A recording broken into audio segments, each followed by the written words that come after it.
that is never too often repeated, which is never sufficiently learned, meaning those things that we never learn absolutely completely and with absolute character, integrity, morality in our lives.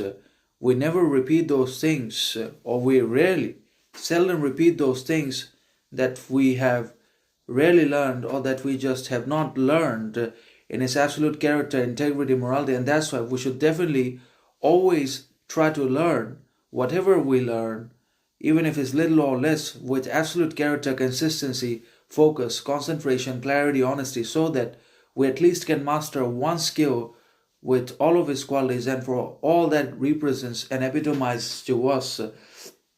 So that's how this works.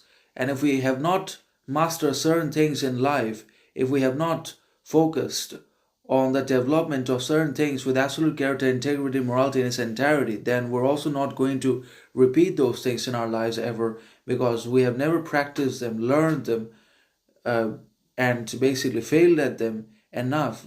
And that obviously has led to the deterioration of interest, the repetition of mediocrity, ignorance, arrogance in our lives, and the degradation of our skills, knowledge, talents, abilities, faculties, etc. And that's why it's very important that we learn only a few skills in our lives and that we learn them with our absolute honesty, integrity, morality, character, and master the thing for what it represents and epitomizes, such as reading, teaching, doing, speaking, etc.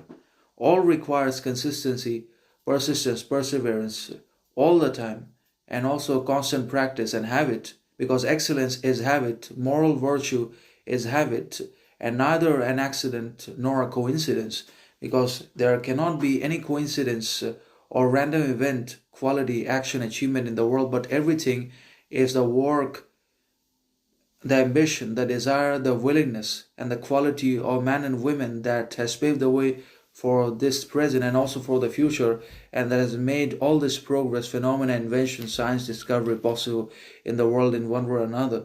So obviously, quality is a habit, not an action. Quality is the result of what we think, say, do at every step of the way, because we acquire a particular quality by constantly acting in a particular way.